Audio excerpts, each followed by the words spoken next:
Nah, berikutnya dalam perkembangan dari big data ini sendiri itu sebenarnya diikuti dari beberapa perkembangan sebelumnya ya. Yang pertama kalau saya bilang yang pertama itu ada operasional database ya. Nah, di sini pertama kali mulai tahun 1968 orang menggunakan database-nya itu dengan sistem OLTP atau yang biasanya kita singkat dengan online transaction processing ya. Untuk OLTP atau online transaction processing ini biasanya dulu menggunakan database management system dan ini juga sampai sekarang masih dipakai gitu ya. Karena apa? Karena memang sebenarnya untuk online transaction processing ini sendiri sistem yang berorientasinya itu lebih kepada proses gitu ya. Bagaimana memproses suatu transaksi secara langsung melalui komputer yang terhubungan jaringan sistemnya. Nah, untuk OLTP, nah selanjutnya semakin berkembangnya zaman, teknologi dari si big data ini sendiri untuk penyimpanan datanya juga muncul OLAP ya, atau singkat dengan Online Analytical Processing. Nah, ini biasanya dalam bentuk data warehouse ya atau data warehousing. Nah, OLAP sama OLTP ini sebenarnya punya persamaan, yaitu sama-sama dia online ya. Tapi yang bikin bedanya adalah kalau OLAP atau Online Analytical Processing itu biasanya sistemnya itu berorientasi pada subjek. Nah, fungsinya biasanya apa? Biasanya lebih mengutamakan kepada pengambilan keputusan. Nah, sehingga di dalam pengambilan keputusan data warehouse ini ya, data yang kita dapat ini tadi bukan hanya sebagai untuk melakukan proses pengeditan saja. Nah, jadi kalau di OLTP itu kita melakukan prosesnya itu yaitu tadi apakah hanya cuma mengedit ya, terus menghapus, kemudian menambahkan ya. Nah, itu biasanya yang sering digunakan di dalam OLTP. Tapi kalau OLAP tidak. Jadi kalau OLAP ini dia seperti lebih mengutamakan dalam pengambilan keputusan untuk data warehouse, sehingga di sini data itu tidak hanya lagi digunakan untuk tadi, misalnya untuk seperti proses pengeditan, penghapusan seperti yang dilakukan di OLTP. Nah, sejak tahun 2000-an ke atas, mulai tahun 2000-an ke atas ya. Nah, berkembanglah yang disebut dengan namanya Real Time Analytical Processing atau RTAP ya. Nah, ini salah satu merupakan bagian dari business intelligence ya, bagian dari business intelligence dan juga jenis dari big data analytic ya. Nah, makanya di sini lebih banyak penggunaan dari arsitektur big data dan juga teknologi. Nah, jadi di dalam RTAP ini ya, atau real time analytical processing ini, analytic processing ini itu di mana elemen data dari suatu data itu harus diproses dan juga dianalisis saat bersamaan ya, atau secara real time. Nah, jadi di sini kelihatan untuk perbedaan bagaimana big data itu sendiri mulai disimpan, kemudian mulai dianalisa. Nah, itu ada berbagai macam cara memprosesnya ya. Prosesnya itu baik tadi ada OLTP, OLAP, ada RTAP.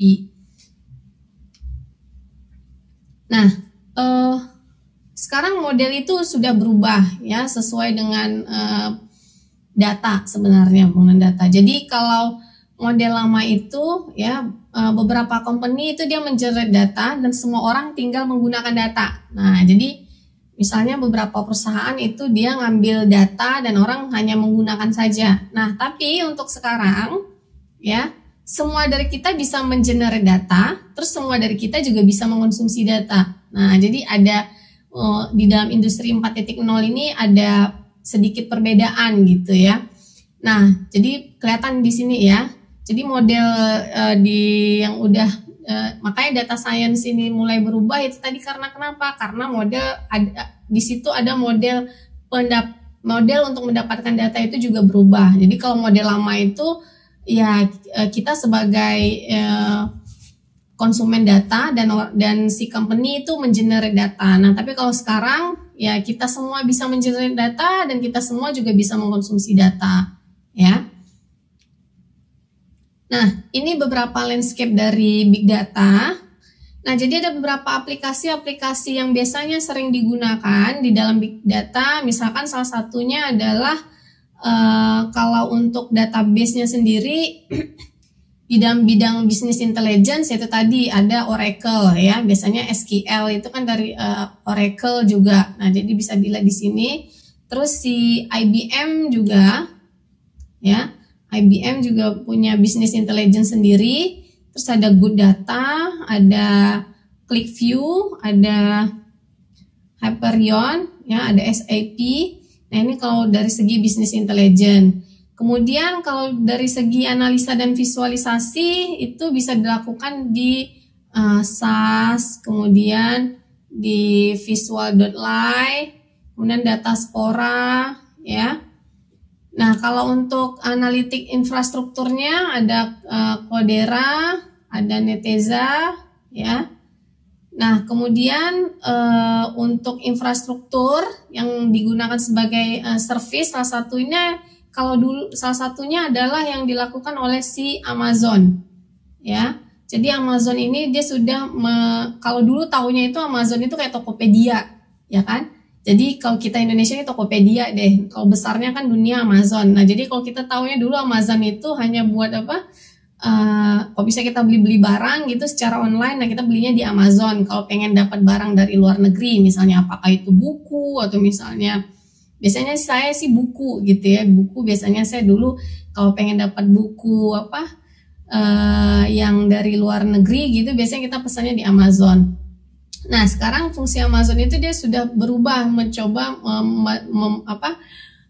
dalam bidang service, ya, dalam bidang jasa. Nah, dia biasanya melakukan service infrastruktur. Salah satunya dia punya server. Jadi dia bisa menyewakan servernya, ya. Nah, itu untuk pengolahan data-data yang sangat besar itu tadi yang saya bilang, untuk pengolahan big data. Jadi di dalam big data infrastruktur itu Amazon sekarang sudah menyediakan fasilitas service itu dan berbayar. Nah, itu kalau dari si Amazon. Nah, kemudian Windows juga mengeluarkan Windows Azure, ya. Nah, kalau Google itu BigQuery. Terus ada InfoChips, ini yang biasanya yang besar-besar nih. Nah, ini kira-kira kemudian kalau dari segi teknologi, ini salah satunya ada yang disebut dengan Hadoop, ya, atau nanti ada Spark juga. Ya, ada yang disebut dengan Hadoop MapReduce. Nah, ini salah satu teknologi yang juga biasa dipakai di dalam big data landscape. Oke, kalau struktur database yang ini tadi saya katakan, kalau dari segi database-nya, ya, itu ada MySQL, ada Oracle, ada SQL Server, ada yang dari database yang di IBM, ya. Nah, ini biasanya kalau dari segi database-nya. Oke. Nah, untuk teknologi di dalam big data sendiri itu mengalami beberapa perubahan, ya. Jadi kalau kita bilang sampai saat ini itu akses data itu malah bukan terabyte lagi, ya. Jadi kalau di sini bisa dilihat mulai dari terabyte, petabyte, exabyte sampai zettabyte, ya. Jadi data itu sudah kalau zettabyte ini sama dengan 10⁻21 byte. Nah, jadi sebegitu besarnya skala data itu sendiri. Nah, jadi mulai dari data yang begitu peningkatannya yang begitu cepat, ya, peningkatannya begitu cepat. Jadi bisa kita lihat bahwa di sini beberapa model yang dibuat, ya. Nah, kemudian nanti akan dilakukan dengan berbagai macam analisa data sehingga mendapatkan suatu deep insight, ya.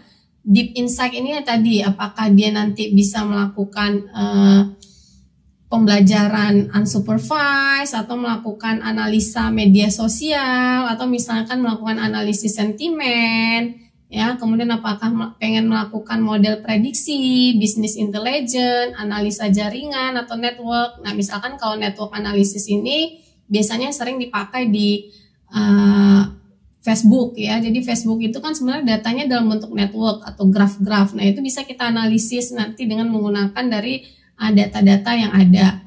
Nah, kemudian memvisualisasi dan mensimulasi.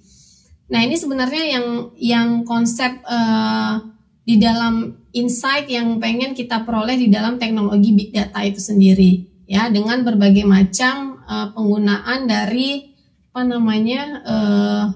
model-model aplikasi ya, model-model aplikasi yang ada ya, kemudian kita untuk mendapatkan insight-nya seperti ini gitu. Nah, kalau kita berbicara tadi ya, berbicara model big data yang memuat 3V tadi, jadi ada volume, variety, dan juga velocity.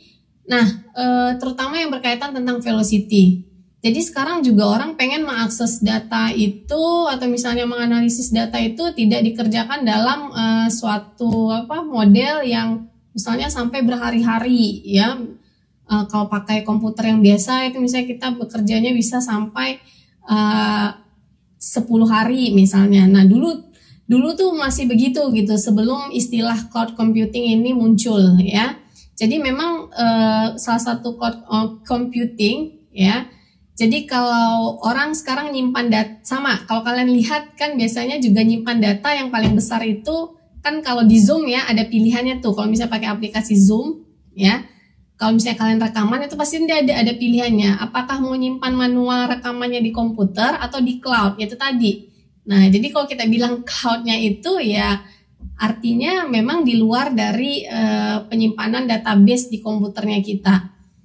Nah, kenapa di era sekarang itu juga cloud computing banyak sekali dipakai. Salah satu penerapannya adalah dalam bidang parallel computing ya, atau biasanya untuk ini biasanya dalam hal melakukan proses pembelajaran atau learning yang mengkaitkan terhadap data-data yang sangat besar dan juga membutuhkan kecepatan yang seberapa lama dia bisa mengakses. Nah, dalam cloud computing, nah biasanya IT ini meresource untuk menyediakan sebagai suatu services ya, apakah nanti dia menghitung apa storage atau database atau queue. Nah, kemudian kenapa biasanya orang pengen melakukannya itu di cloud ya, biasanya lebih kalau dari segi storage itu lebih murah, bandwidth jaringannya lebih besar, dan prosesor yang digunakan itu biasanya multi-core. Nah, kemudian secara geografis ini biasanya dia terpusat ya, mendistribusikan datanya terpusat. Nah, ini tadi salah satu contoh service infrastruktur yang menyediakan model cloud computing ini. Tadi itu salah satunya adalah berdasarkan ada yang dari Microsoft ya, kemudian ini kayak Microsoft Azure ya, ada Amazon, kemudian ada yang dari Google. Nah, ini semua biasanya beberapa infrastruktur dari yang disediakan oleh servicer seperti pengguna-pengguna untuk menggunakannya di dalam cloud computing. Nah, jadi kalau kita berbicara tentang cloud computing ya, ini diambil dari sumber. Nah, jadi kita punya berapa device ya, apakah telepon, misalnya tablet, kemudian laptop misalkan, atau komputer, server ya, kemudian nanti memuat beberapa aplikasi yang di dalamnya ada berbagai macam platform dan juga infrastruktur. Nah, ini semua aplikasi, platform, dan infrastruktur ini yang akan disimpan di perhitungannya secara cloud. Nah, keuntungannya apa? Keuntungan salah satu menggunakan cloud computing ini adalah dari segi biaya dan juga manajemen. Nah, biasanya dia lebih ekonomis. Nah, kemudian dapat mengurangi waktu untuk menjelaskan mengenai. Jadi dari benefit ataupun keuntungan. Nah, untuk skala sendiri itu biasanya untuk menghitung atau mengkolasikan data, sedangkan reliabilitasnya itu bergantung kepada redundan atau sharing resource ya, dan juga sustainability, memperlihat apakah hardware-nya dimiliki sendiri atau tidak. Nah, ini tadi yang sudah dijelaskan di awal tadi, bentuk-bentuk aplikasi cloud yang sekarang infrastruktur yang banyak menggunakannya, yaitu salah satu dari Amazon, Google App, Engine, kemudian dari Microsoft Azure, dan juga ada GoGrid. Oke, sekian untuk modul ini. Untuk pertemuan dari teknologi penggunaan di dalam di dalam data science dan juga big data. Nah, adapun modul ini, di video modul ini materi pembelajarannya diproduksi oleh program studi statistika Fakultas Matematika dan Ilmu Pengetahuan Alam Universitas Indonesia yang didukung dari bantuan dana Direktorat Pengembangan Akademik dan Sumber Daya Pembelajaran atau DPA-SDP. Sekian untuk pemaparan dari video materi kali ini. Kita akan bertemu lagi pada video-video selanjutnya untuk perkuliahan pengantar sains data. Dan saya akhiri dengan Assalamualaikum warahmatullahi wabarakatuh.